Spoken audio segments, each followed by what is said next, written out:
बोलिए राष्ट्र संत आचार्य भगवंत गुरुदेव श्री आनंद ऋषि जी महाराज साहब की जय हो। अद्भुत जीवन, निराला जीवन, अलबेला जीवन, सुहाना जीवन,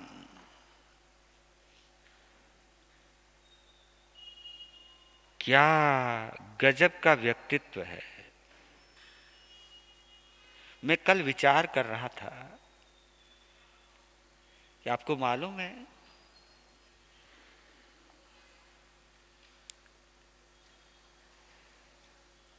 आनंद बाबा का शासन काल चलते हुए कितना समय हो गया? कोई जवाब देगा? है? नहीं।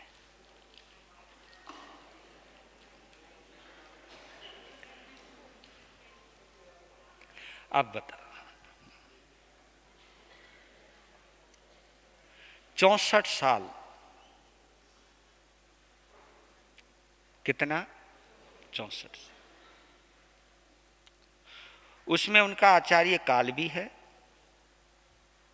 और उनके द्वारा निर्धारित उपाचार्य युवाचार्य को मिलाकर वर्तमान आचार्य सम्राट ध्यान योगी गुरुदेव श्री शिव मुनि जी, वो भी उन्हीं के शासन में। क्यों? क्योंकि वे उनके द्वारा घोषित है, उनके द्वारा घोषित है। और जब तक आचार्य शिव मुनि जी विराजमान हैं तब तक उन्हीं का शासन चल रहा है। मैं सोच रहा था क्या गजब की पुण्यवानी है। 29-30 साल स्वयं के और उनके द्वारा 6 वर्ष आचार्य सम्राट गुरुदेव देवेंद्र मुनि जी के और उनके बाद आचार्य भगवान शिव मुनि जी के। ये दोनों आचार्यों का कार्यकाल भी गुरुदेव आनंद ऋषि जी महाराज साहब के कार्यकाल में ही आएगा। क्यों आएगा? क्योंकि वो उनके द्वारा घोषित हैं। युवाचार्य जी जब बनेंगे तब वो काल आचार्य शिव मुनि के समय में आएगा। तो 64 वर्ष, वो तो मैं शरमन संघ की बात बता रहा हूं। यूं तो ऋषि परंपरा के भी वो आचार्य रहे हैं और 5 संप्रदायों का एकीकरण हुआ था जिसका नाम श्री वीर वर्धमान शरमन संघ था, जिसका निर्माण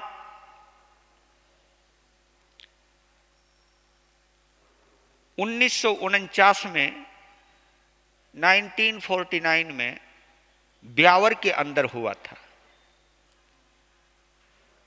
1949 में 9 संप्रदायों का मिलन हुआ था और गहन चर्चा हुई थी। कुछ सकारात्मक परिवर्तन करने की बात आई थी, सोच को विस्तार देने की बात आई थी, सोच को विस्तार देने की, सोच को उदार बनाने की बात आई थी कि हम सब मिलके रहेंगे और चाहे कोई दिगंबर है, चाहे कोई मंदिर मार्गी है और चाहे कोई स्थानकवासी है, चाहे तेरापंथी है, सभी से मिलजुल के रहेंगे, सभी के साथ आत्मीय व्यवहार करेंगे, अपनापन का व्यवहार करेंगे। तो केवल ये बात 5 संप्रदाय को समझ में आई, 4 को नहीं आई। उन्होंने कहा नहीं, हम चलेंगे अपनी पुरानी परिपाटी पर, पुरानी लकीर पर। और हम लोग भूल जाते हैं कि प्राचीनता का जो मोह रहता है ना, क्योंकि कोई चीज आज से 50 साल पहले उपयोगी थी और आज उसकी उपयोगिता नहीं है, तो उसके अंदर चेंज आना चाहिए या नहीं? आप लोगों ने अपने पहनने में भी परिवर्तन किया। पहले दुकान कैसी हुआ करती थी, आज शोरूम कैसे होते हैं। आपने अपना व्यापार मार्केट के अनुसार चेंज किया या नहीं किया? किया। तो इसी प्रकार कुछ उदारवादी सोच के मुनिराज थे जो धर्म को और शासन को आगे बढ़ाना चाहते थे। वो युवा पीढ़ी को जोड़ना चाहते थे। वो कहते थे कि यहां पर कुछ थोड़ा सा ये सुधार कर लीजिए, और हमारे अंदर जितना प्यार का, स्नेह भाव का, मैत्री भाव का, आत्मीय भाव का विस्तार होगा, उतना ही जिन शासन सुरक्षित और सुदृढ़ होगा, मजबूत होगा।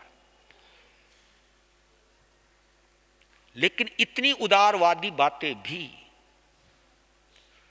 उस परंपरा के मुनिराजों को समझ में, क्योंकि कईयों को इसको कहते लकीर का फकीर बनना,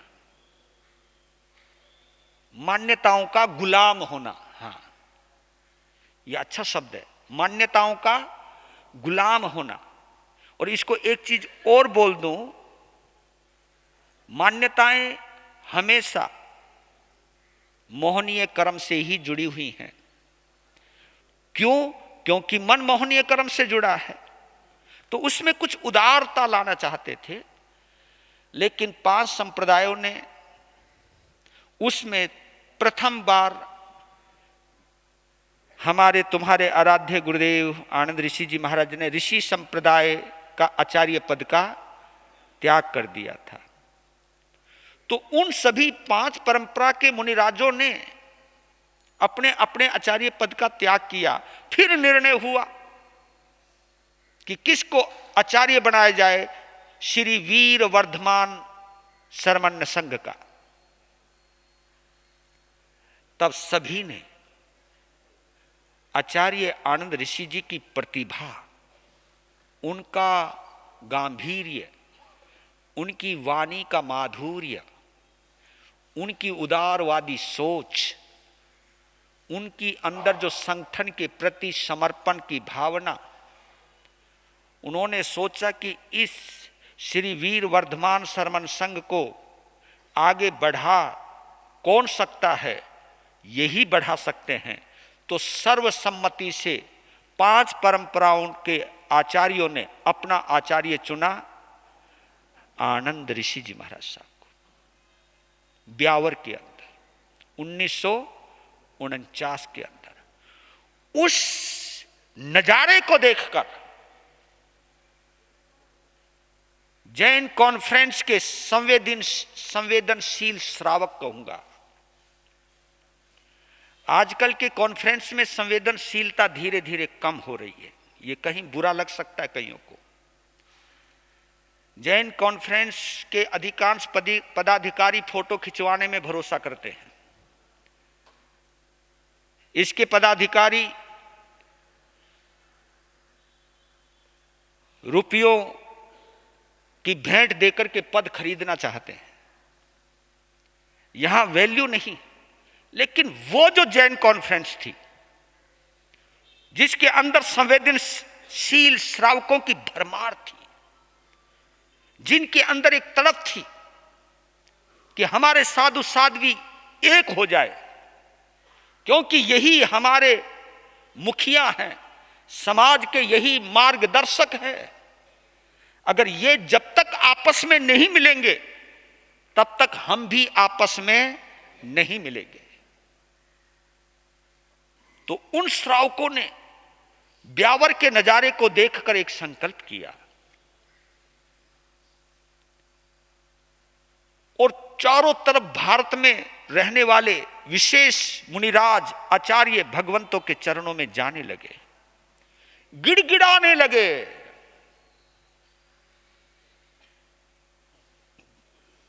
अपना दर्द बयां करने लगे।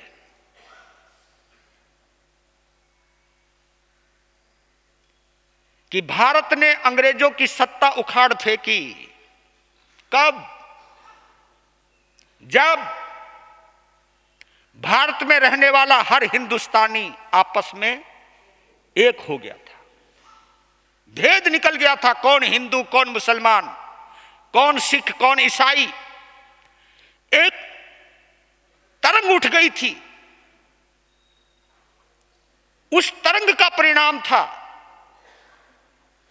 कि अंग्रेजों को हिंदुस्तान को छोड़ने को मजबूर होना पड़ा। यह है एकता का करिश्मा, यूनिटी की शक्ति, यह थी यूनिटी की पावर। तो संवेदनशील श्रावक संतों को बताने लगे कि जब देश का हिंदू मुसलमान सिख ईसाई बौद्ध पारसी सब एक हो सकते हैं तो हम क्यों नहीं हो सकते। इसलिए मैं कहता हूं कि कांग्रेस का इतिहास बड़ा उज्जवल है। जिनकी दिमाग में खराबी है, क्योंकि इस देश के अंदर ये चीज होनी जरूरी है कि जब तक हम एक दूसरे को चाहेंगे नहीं तब तक जिन शासन बचेगा नहीं। सबको साथ रखने की होड़ होनी चाहिए, सबको साथ जोड़ने की होड़ होनी चाहिए। कहां कहां गए श्रावकों के आंखों से निकलते हुए आंसुओं को बड़े बड़े आचार्यों ने जब देखा कि कमाल है, मेरा रोटी देने वाला अन्न देने वाला कितना तड़फ रहा है हमको एक मंच पर आने के लिए लाने के लिए, और एक हम हैं अपनी अपनी मान्यताओं की जंजीरों से जकड़े हुए हैं और हम अपने ही उपकारी श्रावकों के इस दर्द को अनुभव नहीं कर पा रहे हैं। धिक्कार है। क्या उस वक्त एक माहौल बना होगा और उसकी परिणति एक निकली। 1952 के अंदर सादड़ी के अंदर एक सम्मेलन हुआ जहां पर बड़े बड़े आचार्य परम पूज्य श्री गणेशी लाल जी महाराज साहब, जो नाना लाल जी के गुरुदेव थे, वो पहुंच गए। स्वाध्याय और सामायिक के प्रबल प्रणेता रतन वंश के आचार्य हस्ती मल जी भी पहुंच गए।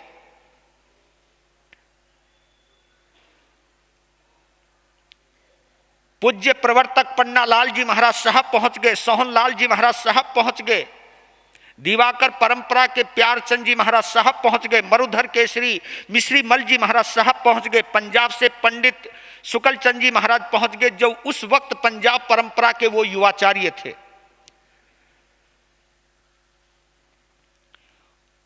और काशीराम जी महाराज साहब उस परंपरा के आचार्य थे, पंजाब की परंपरा के। जैन धर्मोपदेष्टा गुरुदेव श्री फूलचंद जी महाराज साहब पहुंच गए और हमारे पंजाब के एक और मानी हुई हस्ती व्याख्यान वाचस्पति परम श्रद्धेय श्री मदन लाल जी महाराज, उनका भी एक डंका बजा करता था, वो भी वहां पहुंच गए।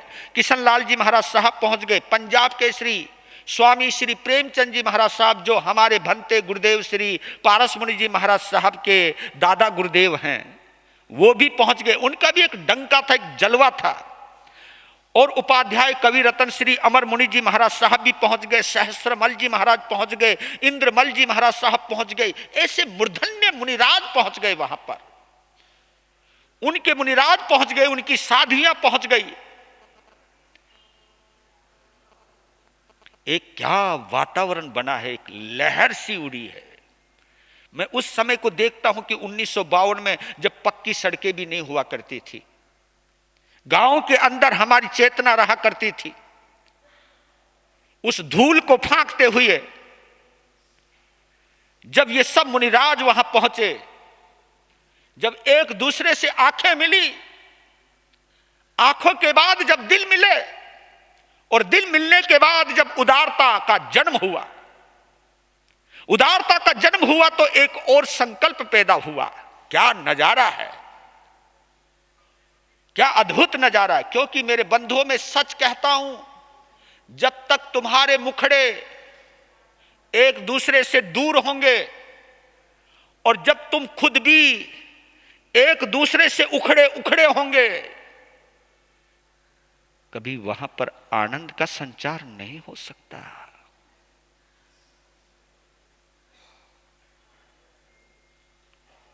क्योंकि मैं कभी कभी कहता हूं आप लोगों को भी, कईयों को थोकड़े याद करने की जिद होती। थोकड़े मैंने थोकड़ा याद तो करो, पर अपना थोबड़ा तो खराब मत करो। थोकड़े याद, थोबड़ा खराब। अब बताओ। और मैं तो यही कहना चाहता हूं आज के इस प्रसंग पर कि जितना हम थोकड़े याद करवा रहे हैं, इतना हम इस आनंद बाबा की जीवन कथा को क्यों नहीं याद करवाते बच्चों को। थोकड़ा याद करवाने से क्या होगा? तुम्हारी स्मृति बढ़ेगी, लेकिन इस आचार्य के चरित्र को अगर तुम पढ़ाओगे तो लोगों के अंदर सहनशीलता आएगी, परिवार को किस तरह एक रखा जाता है यह भावना पैदा होगी। ऐसे चरित्रों को सुनना चाहिए, सुनाना चाहिए। क्योंकि मैंने गुरुदेव का चरित्र पहली बार सुनाया और क्या मुझे आनंद आया है, क्या प्रेरणा मिली है। और तुम ही खुद सोचो, आप लोगों में भी, क्योंकि मैं फीडबैक जब देखता हूं, कभी यूट्यूब पर लिखने वाले, बोलने वाले, जब उन लोगों को देखता हूं, और ये लोग मैंने देखा है कि मैंने अपनी जेठानी से बात करना शुरू कर दिया है, मैंने अपनी देवरानी से बात करना शुरू कर दिया है, मैंने अपनी सासू माँ से बात करनी शुरू कर दिया, मैंने अपनी बहू को गले लगाना शुरू कर दिया है। जब ये फीडबैक आते तो यही तो धर्म है। पहले बोले गति चार, इसको याद करके मैं मना नहीं कर रहा। कभी तुम सोचो महाराज जी विरोध कर रहे, मैं मना नहीं कर रहा हूं कि पहले बोले गति चार, नरक गति, त्रियंच गति, मनुष्य गति, देव गति, ये याद हो भी गया तो करोगे क्या तुम? मुझे बता तो दो। और जिनको याद है वो कर क्या रहे हैं? कभी ख्याल आया कि मैं ये काम करूंगा तो नरक में जाऊंगा? नरक गति को याद करने से कुछ नहीं होगा। नरक गति के जाने के कारणों को तो याद करो। मैं कौन से कर्म की वजह से त्रियंच गति में जाऊंगा, क्यों नहीं याद करते इस बात को? क्योंकि यह बात तब आएगी जब आप चरित्र को सुनेंगे। तो 1952 में जैन कॉन्फ्रेंस के सत प्रयास से, इसलिए जैन कॉन्फ्रेंस को मैं मातृ संस्था कहता हूं।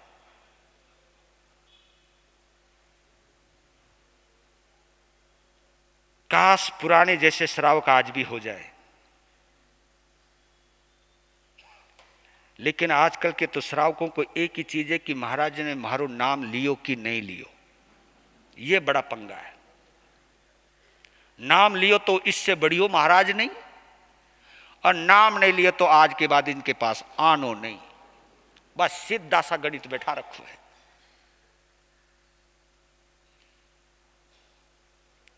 ये कोई व्यक्तित्व नहीं है।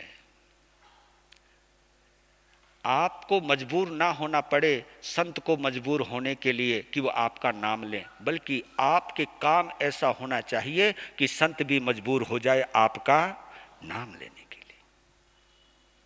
आप पैसों के बलबूते पर अपना नाम दिलवाना चाहते हो। आपका कितना बड़ा रुतबा है इस बात पर नाम दिलवाना चाहते हो। अगर आपके पैसों की वजह से कोई संत आपका नाम लेता है तो वो परिग्रह की अनुमोदना करता है, लेकिन आपके सद्गुणों की वजह से अगर साधु नाम लेता है तो वो गुणों की अनुमोदना करता है। और संत को अधिकार है आपके गुणों की अनुमोदना करे, क्योंकि गुण कभी किसी को दुख नहीं देते और धन कमाने का तरीका किसी को दुख देने का भी हो सकता है।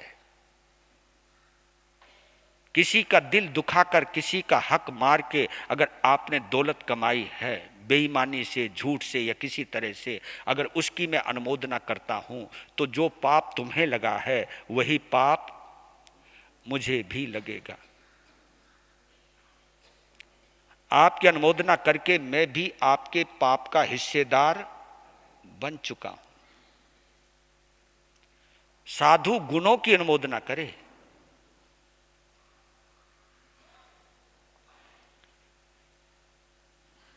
तो उस वक्त इसका एक नाम रखा गया, श्री वर्धमान स्थानकवासी शरमन संघ। पहले नाम क्या था? श्री वीर वर्धमान शरमन संघ। लेकिन फिर नाम रखा गया सादड़ी के अंदर श्री वर्धमान स्थानकवासी शरमन संघ। और उस वक्त प्रथम आचार्य जो वहां उपस्थित भी नहीं थे, वो लुधियाना में विराजमान थे, लेकिन राजस्थान और मारवाड़ और मेवाड़ की धरती ने उनका भी जलवा देखा था। जब वो जवान थे तो विचरण किया था, तो उनकी प्रतिभा बड़ी जबरदस्त, उनकी ध्यान योग की साधना, आत्म ध्यान की साधना अद्भुत थी। आत्म ध्यान साधना के अंदर आचार्य आत्माराम जी का कोई हाथ नहीं पकड़ सकता था। उन्होंने गले का ऑपरेशन कराया था बिना क्लोरोफॉर्म सुंघाए, कि केवल मुझे 10 मिनट दे दीजिए डॉक्टर साहब, मैं ध्यान में चला जाता हूं और जो तुमने काटा पीटी करनी है वो कर लेना। तो आप उस वक्त देखिए कि गर्दन पर नस्तर चल रहा है और मजाल है थोड़ा सा भी शरीर में कोई कंपन हुआ हो। भेद विज्ञान की क्या गजब की साधना थी। ऐसे अद्भुत थे वो आचार्य आत्माराम जी महाराज साहब। उनको भी मैं नमन करता हूं, और ये उनकी विशेषताओं को हर कोई जानता था, और वो वहां नहीं थे तब भी सर्वसम्मति से। और मालूम है उनका नाम किसने प्रपोज किया? उस वक्त सबसे बड़े आचार्य गणेश लाल जी महाराज साहब। उन सभी ने मिलकर के, वहां ना होने के बावजूद भी उनका नाम घोषित किया गया। और जितने भी आचार्यों ने पद का त्याग किया था, इसलिए कहता हूं कि शरमन संघ का निर्माण किससे हुआ है? पदों के त्याग से हुआ है। त्याग बहुत मुश्किल होता है भैया। आदमी एक बार पैसा छोड़ देता है, लेकिन पद नहीं छोड़ता। पद के ऊपर तो है। और पद को कहीं खतरा हो जाए, बहुत दर्द होता है। और उन्हें पता लग जाए कि समाज में मेरा कंपटीटर पैदा हो गया है, तो पहले उसको ही खत्म करते हैं। आज वर्तमान में सत्ता जो चल रही है, वो भी चाहते हैं कि कोई मेरा कंपटीटर नहीं होना चाहिए। बर्दाश्त ही नहीं करता जो आज सत्ता के ऊपर बैठा हुआ देश की, वो भी नहीं चाहता कि कोई मेरा कंपटीटर, जो भी उभरता है उसको वो डाउन कर देते हैं। ये एक चल रहा है, ये पद लिप्सा है, पद मोह है। धन्य हो। तो इस प्रकार शरमन संघ के प्रथम आचार्य बनने का सौभाग्य आत्म ध्यान साधक आगम रत्नाकर गुरुदेव श्री आत्माराम जी महाराज साहब को मिला। बोलिए प्रथम आचार्य सम्राट गुरुदेव श्री आत्माराम जी महाराज साहब की। उनका शासन 11 वर्षों तक चला, 10 वर्षों तक, क्योंकि 1962 के अंदर 30 जनवरी के दिन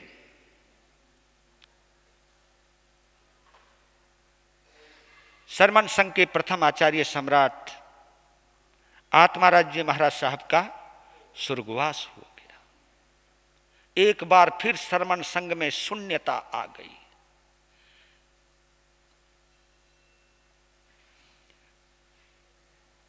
उस वक्त घाट कोपर में हमारे तुम्हारे आराध्य गुरुदेव, घाट कोपर बॉम्बे में गुरुदेव श्री आनंद ऋषि जी महाराज साहब विराजमान थे। जैसे उनको ये समाचार मिला तो कहते कि एकदम सुन्न हो गए। वो दिल से प्रेम करते थे। वो उनका सम्मान करते थे, उनके प्रति अद्भुत भक्ति थी। उनको लगा कि श्रवण संघ एक बार फिर अनाथ हो गया। तो उसी वक्त बंबई के अंदर जैन कॉन्फ्रेंस की एक जर्नल मीटिंग हुई। कहा कि श्रवण संघ में आई अचानक इस रिक्तता को, इस खालीपन को भरने का विचार किया जाए।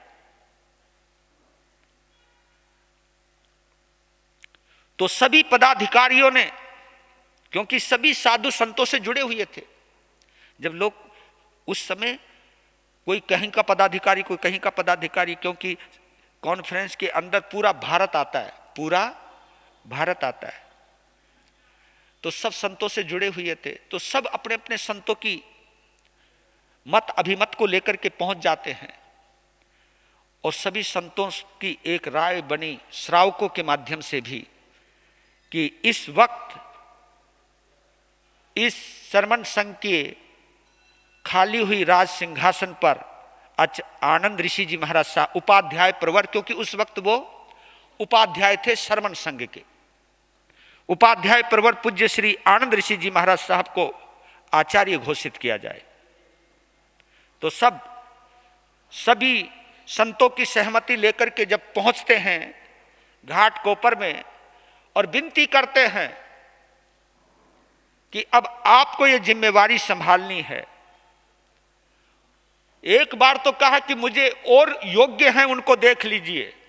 नुका जी, हम सभी ने नहीं, सभी संतों ने निर्णय किया है, क्योंकि सबकी नजर में आप हो, इसलिए इस दायित्व का निर्वहन करने के लिए सहमति प्रदान करें। जब आचार्य भगवान ने कहा कि अगर आप लोग मेरे पर भरोसा करते हो, ये नहीं कहा कि मुझे बनाओ, अगर आप लोग और मेरे संत साध्वी मंडल अगर मेरे पे भरोसा करते हैं तो मैं इस दायित्व को निभाने के लिए तैयार हूं।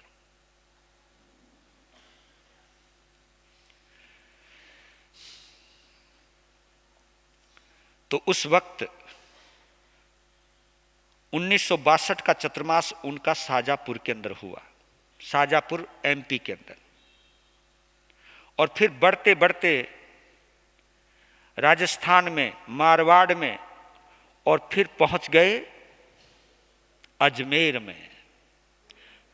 आचार्य बन चुके थे लेकिन चादर नहीं हुई थी। यूं तो आचार्य भगवान शिव मुनि जी महाराज 99 में बन गए थे, लेकिन चादर महोत्सव उनका 2001 में हुआ था। पर लेकिन जब तक चादर नहीं हो जाती तब तक वो आचार्य सम्राट नहीं बनते हैं। एक विधि है उसकी। जब तक चादर नहीं हो जाती सभी संघों की तरफ से, संत साधियों की तरफ से, तब तक वो आचार्य तो होते हैं, लेकिन आचार्य सम्राट वो बनता है जब सभी मिलकर के उनको अपनी आदर की चादर समर्पित करते हैं। वो चादर का मतलब ही यही है, क्योंकि हमारे यहां मुकुट नहीं पहनाया जाता, हमारे यहां चादर उड़ाई जाती है। तो अजमेर के अंदर 350 से ज्यादा साधु साध्वी मौजूद थे। वो अद्भुत नजारा,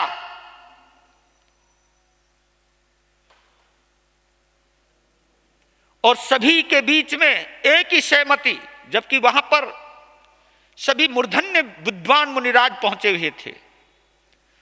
क्योंकि मेरे गुरुदेव ने जिनकी सेवा की है और जिनके चरणों में मुझे चढ़ाया गया था, जैन धर्मोपदेष्टा गुरुदेव श्री फूलचंद जी महाराज साहब, उनकी सेवा में मेरे गुरुदेव थे। और गुरुदेव श्री फूलचंद जी महाराज साहब ने आखिरी समय में, मैं बैरागी था तो मेरा हाथ गुरुदेव को सौंप दिया था कि तूने मेरी सेवा की है, मेरे पास यही बच्चा है और इसको तुम शिष्य रूप में स्वीकार करो। तो मेरा इस तरह, मैं जो बैरागी था प्रथम जैन धर्मोपदेष्टा, उनकी एक मेरी अजमेर यात्रा एक बड़ी गजब की पुस्तक है, जिसके अंदर उन्होंने दिल्ली से लेकर के अजमेर तक की जो यात्रा की थी और साधु सम्मेलन में किन किन साधु साध्वियों ने क्या बोला, कैसा वक्तव्य था, क्या माहौल था, एक जीवंत चित्रण है वहां के उसके अंदर।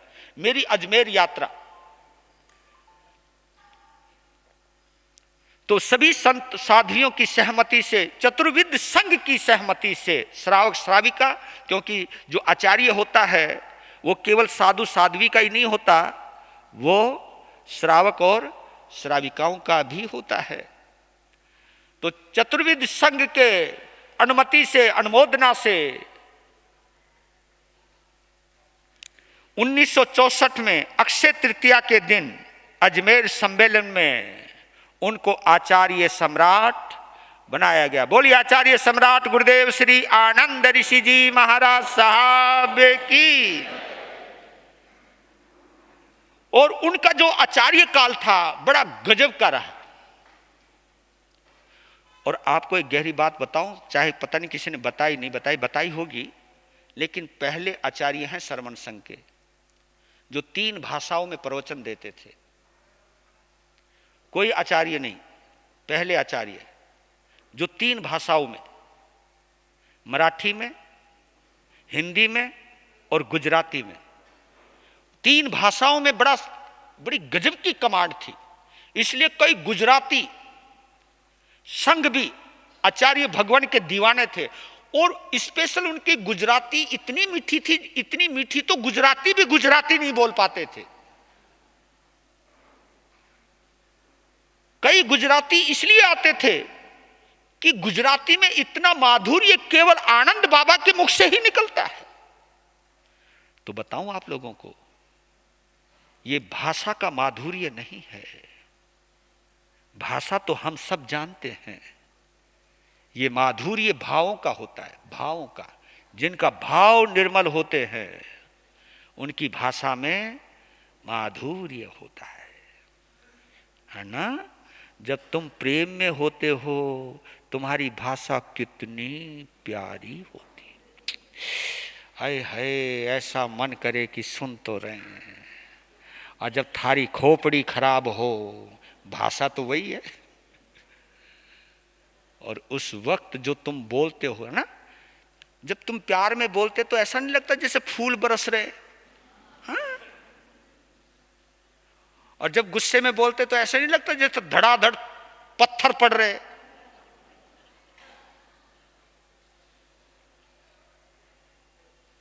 क्योंकि क्रोध पत्थर ही पैदा करता है और प्रेम पुष्प पैदा करता है।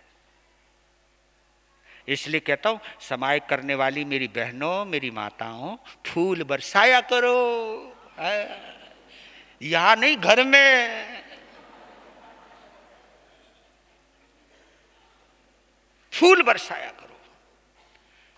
जब पत्थर मारो तो ये तो सोचा करो, आज मैंने समाई खराब कर दी, आज मैंने प्रतिक्रमण का सत्यानाश कर दिया।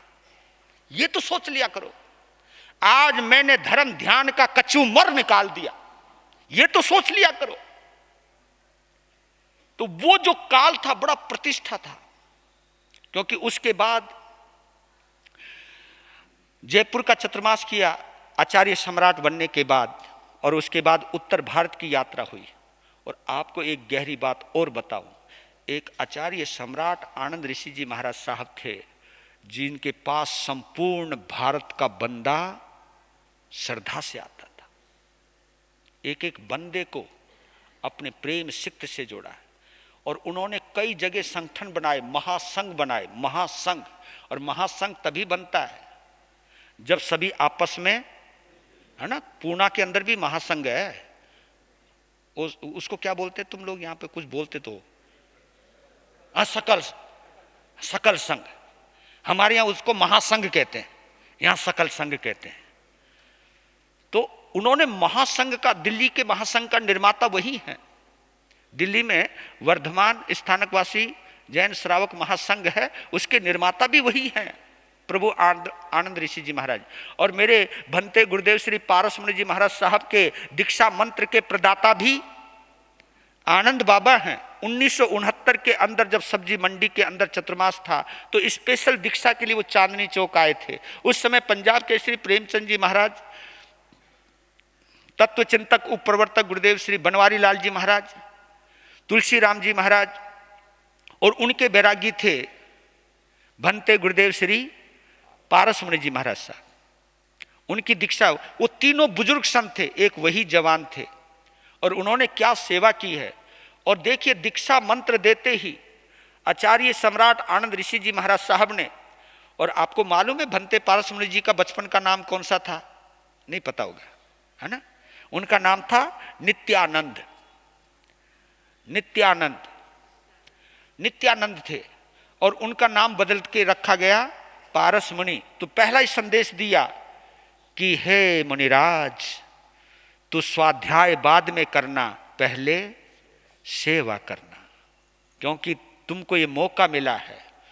तो इसलिए मैं जब कभी भी भंते गुरुदेव श्री पारस मुनि जी के पांव छूता हूं तो ये सोचता हूं, जब वो सिर पे हाथ रखते तो ये सोचता हूं कि मेरे सिर के ऊपर आनंद बाबा ने हाथ रखा है, क्योंकि उनके द्वारा वो दीक्षित हैं। तो वो अद्भुत नजारा। और 1987 के अंदर पूना में सम्मेलन हुआ। अब पूना फिर आ गया। पूना में बार बार आना पड़ता है, ये देखिए, क्योंकि पूना से हम बाहर निकल नहीं पाते, और पूना के अंदर ही भविष्य का निर्माण किया गया था। पूना में ही उपाचार्य की घोषणा हुई थी, और पूना में ही युवाचार्य की घोषणा हुई थी। उपाचार्य बनाया गया था देवेंद्र मुनि जी महाराज साहब को, और युवाचार्य बनाया गया था। और देखिए इस पूना के अंदर भी गजब हुआ।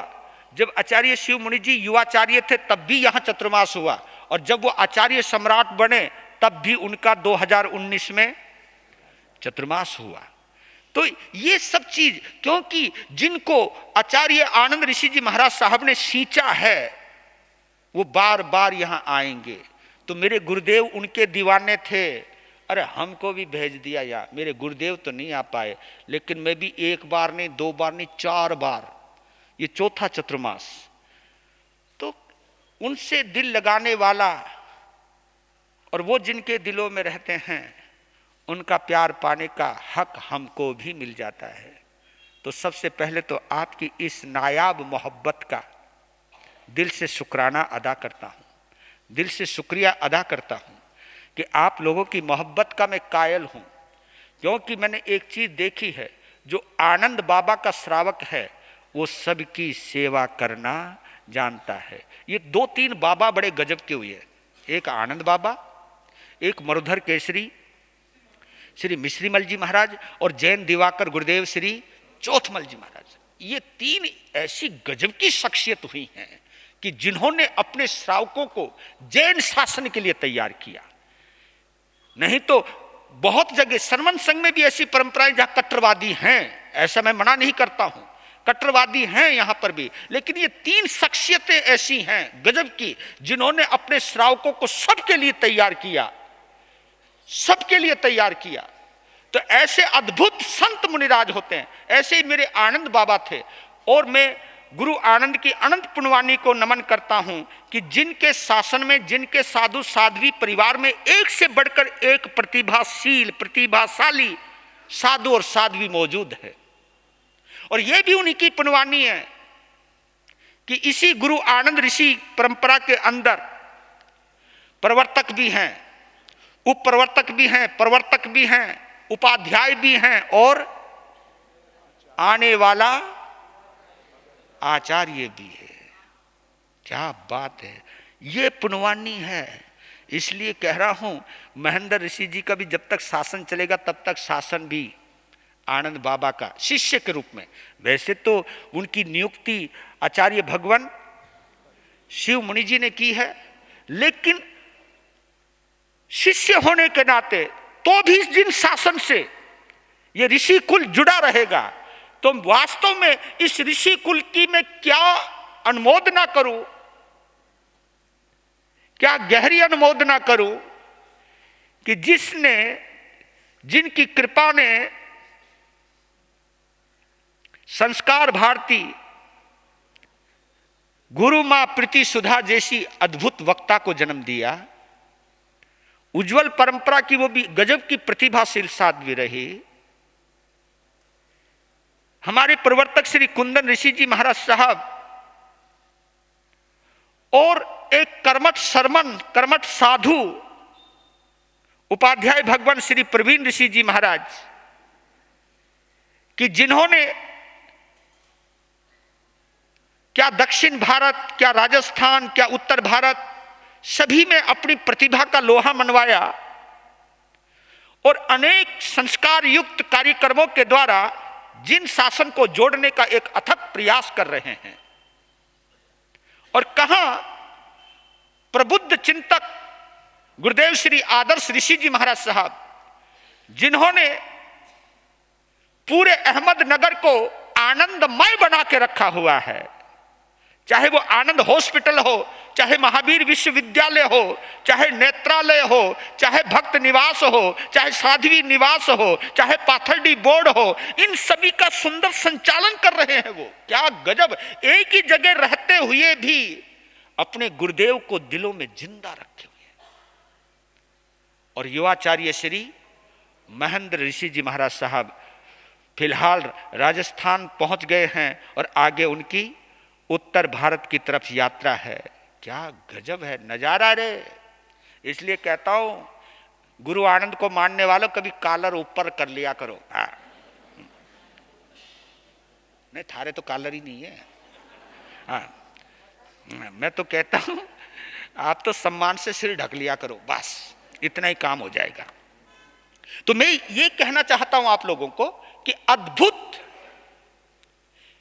लेकिन एक बात जरूर कहता हूं कि कभी इतराना मत, क्योंकि गुरु रतन ऋषि ने आनंद को कहा था कि बेटा कभी अभिमान में मत आना, जितना तेरा वर्णन हो उतना ही तू नमन करते जाना, उतना ही तू झुकते जाना, और जितना तू झुकता जाएगा उतना ही तू भरता जाएगा, भरता जाएगा। अद्भुत। फिर धीरे धीरे वो घड़ी भी आ गई।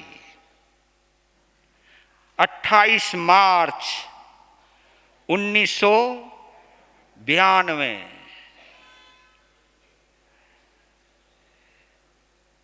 जिसने आयुष्य कर्म की क्षीणता ने, मृत्यु ने हमारे दिल के बादशाह का शरीर तो छीन लिया, लेकिन उनकी यादें वो भी नहीं छीन पाई।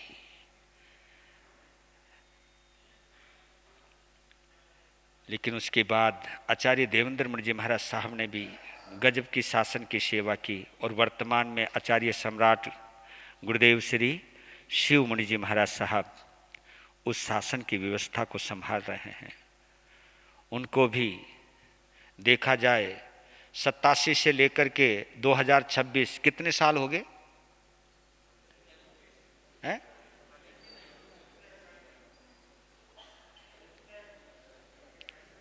मेरा गणित कमजोर है, अब करूं क्या। हम मालूम है आपको, मैंने ए आ गुरुजी के पास सीखा, तो हमने पहाड़े नहीं सीखे, गिनती नहीं सीखी। अपन तो भैया गणित में जीरो हैं, बस तुम्हें थोड़ा बहुत तुम्हें जोड़ लेते हैं। मैं क्योंकि घटा नहीं जानता, जोड़ जानता हूं, माइनस नहीं जानता, प्लस जानता हूं, बस इतना ही है। और मुझे इतना मालूम है, एक भाग नहीं करना, भाग का मतलब डिवाइड नहीं करना, और एक घटाना नहीं, बस एक ही काम करना, प्लस प्लस प्लस। और बताऊं आप लोगों को, संवत्सरी तक तुम प्लस के मुहिम में रहोगे, प्लस ही प्लस करते जाओगे। असली खतरा तो आएगा संवत्सरी के बाद,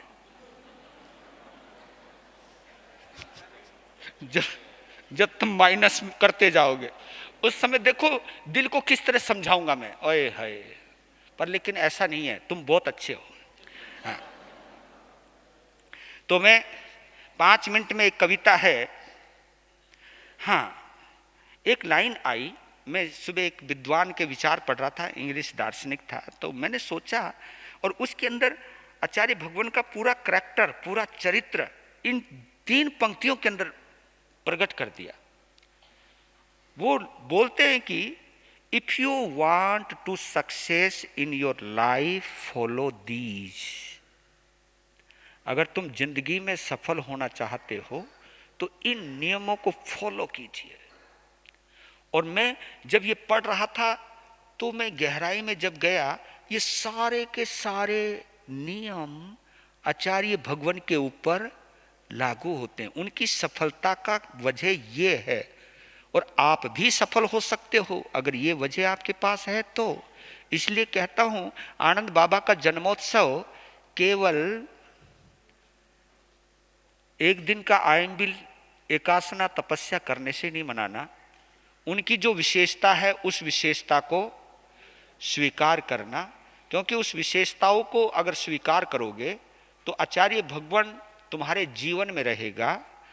अगर तुम विशेषताओं को स्वीकार नहीं करते हो, केवल जयकारा लगाते हो, तो वो आचार्य भगवान केवल आपकी जबान पर रहेगा बस। अब ये आपको निर्णय करना है कि आचार्य भगवान को केवल जबान पर रखना है या जीवन में रखना है। जीवन में रखना है, क्योंकि आचार में गुजर जाओगे, आचार में उनको उतार लोगे तो वो आपके अंग संग रहेंगे। तो बोलते हैं कि कौन से वो सूत्र हैं जो हम तुमको भी सफल बना सकते हैं, और वो कौन से सूत्र हैं जिनको आचार्य आनंद ऋषि जी महाराज साहब को आनंद ऋषि से आचार्य सम्राट आनंद ऋषि बनाया। वो सुन लीजिए आप। Be sweet as a honey, be sweet as a honey, be fresh as a rose, be soft as a tissue paper, be regular as a Google clock, be a strong as a rock. ये 5 सूत्र है। मैं इनको पंच परमेष्टि इनको कहता हूं। ये पंच परमेष्टि है कि मीठे ऐसे बन जाओ जैसे शहद, है ना, बोलते ना, हाय तेरी शहद जैसी बोली, मिठास। बी स्वीट, इतना मीठा बनाओ, क्योंकि वो मीठा एक शहद का ऐसा मीठा है, पता नहीं भिन्न भिन्न फूलों से मकरंद लेकर के आती है, वो नेचुरल मीठा है। Be sweet as a honey, be fresh as a rose. और फ्रेश यानी ताजे ऐसे रहो, खिले खिले ऐसे रहो जैसे गुलाब का। हाँ, जिस किसी का चेहरा अगर काला भी है तो काला भी तो गुलाब होता है। ऐसा कोई है कि गुलाब लाल ही होता है? गुलाब तो बहुत तरीके के होते हैं। तो मैं कहता हूं कि तुम कलर पे मत जाओ, आप मुस्कुराहट पे जाओ, फ्रेशनेस पे जाओ, आप भी गुलाब बन जाओ।